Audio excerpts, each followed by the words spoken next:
Bismillahirrahmanirrahim. Assalamualaikum warahmatullahi wabarakatuh. Selamat pagi teman-teman. Hari ini saya akan menjelaskan tentang penugasan keperawatan maternitas, yaitu tugas membuat SAP, kemudian sebentar, pembuatan SAP dan SAP penyuluhan ya. Jadi teman-teman mahasiswa ini diminta membuat penyuluhan. Jadi penyuluhan dan eh, analisa jurnal. Jadi prinsip bekerjanya seperti ini. Jadi kita buat ini tugas ini dalam satu rangkaian tugas. Jadi yang pertama dilakukan adalah teman-teman mahasiswa dalam satu kelompok itu, teman-teman memotret fenomena di lingkungan sekitar. Boleh di rumah sakit, di masyarakat, di institusi pendidikan dengan di kasus-kasus maternitas ini ada apa? Misalnya memotretnya tentang kehamilan di luar nikah atau misalnya pergaulan remaja yang di luar batas atau ternyata fenomena KB itu sudah tidak digandrungi atau yang lain atau angka kematian ibu di lokasi tertentu tinggi seperti itu. Jadi kasus-kasus maternitas teman-teman menentukan salah satu kasus yang akan dibahas apa nih. Nah, kasus ini tentu yang bagus. Jadi bagus itu ketika dia dibahas itu nanti teman-teman untuk mencari jalan keluar atau solusi. Pertama menentukan kasus ya. Nah, kasus ini misalnya tentang eh, hamil di luar apa ya? Hamil di luar nikah lah.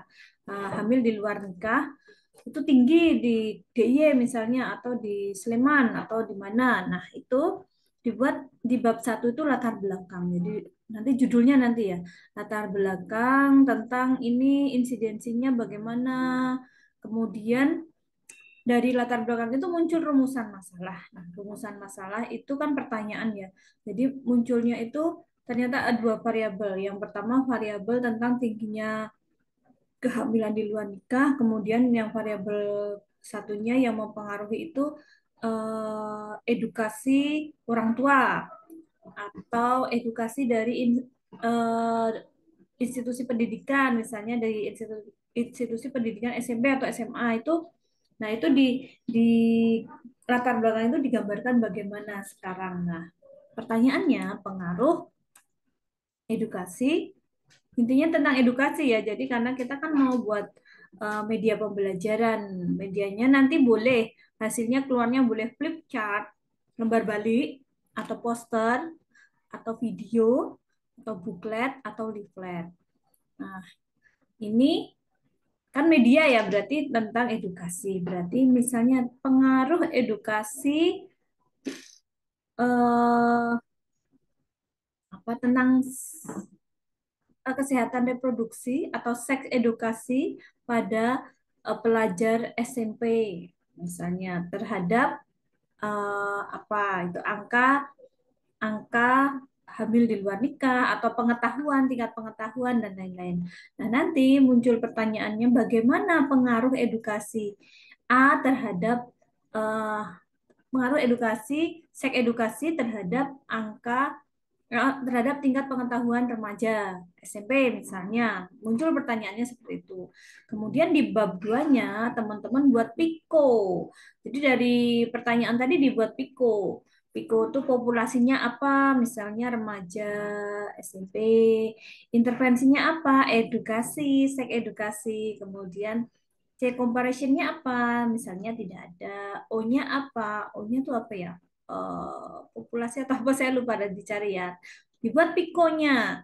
Nah, dari piko itu di bawahnya ditentukan keywordnya, kata kuncinya apa dari piko tadi, dari disebutkan kata kuncinya apa. Misalnya kata kuncinya seks edukasi dan remaja misalnya. Nah, ditemukan kata kunci, kemudian boolean operator yang digunakan apa. Jadi boolean operator itu bisa dan, bisa or atau and. Nah, itu nanti fungsinya untuk memperluas atau mempersempit. Nah, nanti kalian menggunakan boolean yang mana, terus justifikasinya apa, pembenarannya kenapa menggunakan ini, alasannya apa. Nah, setelah itu teman-teman searching jurnal nih, cari jurnal, kemudian ketemu jurnal yang eh, bagus nih menurut teman-teman.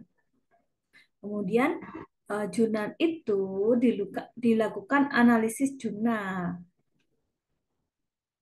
Analisis jurnalnya sesuai dengan jenis jurnalnya. Misalnya jurnalnya ini eh, cross sectional atau apa. Nah, itu menggunakan analisis yang sesuai untuk jurnal itu. Kemudian jurnal itu dianalisis, dinilai. Nilai. Jurnal itu dijelaskan dulu jurnalnya tentang apa, hasilnya, caranya, intervensinya apa, respondennya siapa, hasilnya bagaimana, terus eh, uji statistiknya apa, misalnya populasinya, respondennya berapa, kemudian dianalisis nih jurnal ini bagus atau tidak. Jadi bukan bukan analisis isinya, tapi ya analisis isinya, tapi ini jurnal ini bagus nggak? Karena jurnal itu ada banyak teman-teman. Jurnal itu eh, kualitasnya ada yang bagus, ada yang enggak. Nah, ketika jurnal ini ada yang kualitasnya tidak bagus, dia tidak bisa digunakan untuk evidence based practice. Jadi tidak bisa digunakan untuk dasar tindakan di klinik atau di masyarakat. Nah, kalau jurnalnya bagus, ini bisa digunakan sebagai evidence based practice dalam keperawatan maternitas, bisa di masyarakat, di puskesmas atau di rumah sakit atau di institusi. Nah, misalnya jurnalnya bagus nih tentang sex education di remaja nih. Nah, edukasi seksnya itu di jurnal itu ternyata prosesnya khusus seperti ini. Jadi ada uh, intervensi yang dijelaskan dengan bagus di situ. Jadi pilih jurnal yang di intervensinya itu dijelaskan langkah-langkah intervensinya bagaimana. Nah, setelah itu teman-teman baru membuat SAP. SAP di bab 2 boleh. Itu SAP tentang edukasi tadi. Nah, edukasinya SAP-nya seperti apa, kemudian eh, hasil keluarannya apa? Hasil keluarannya itu bisa berupa flip chart, poster, video, booklet, atau leaflet. Nah, di sini teman-teman kalau mau mengerjakan bagus, ini cari yang kebaruan, novelty-nya ada. Jadi dia tuh belum pernah dilakukan di mana-mana. Jadi sama seks edukasi yang dilakukan sebelumnya, tapi di sini ada novelty-nya, ada kebaruannya di seks edukasi yang di jurnal ini ternyata dilakukan dengan menggunakan video atau booklet. Jadi kalau flip chart, kalau leaflet itu leaflet, flip chart, poster itu kayaknya udah banyak ya. Mungkin teman-teman bisa membuat video atau booklet atau poster, boleh poster, tapi posternya ini yang benar-benar materinya tuh oh ternyata ada kebaruannya nih yang membuat remaja itu semakin aware. Nah, itu jika ada pertanyaan nanti bisa teman-teman tulis di chat di bawah, nanti akan saya jawab. Terima kasih, semoga bermanfaat. Wassalamualaikum warahmatullahi wabarakatuh.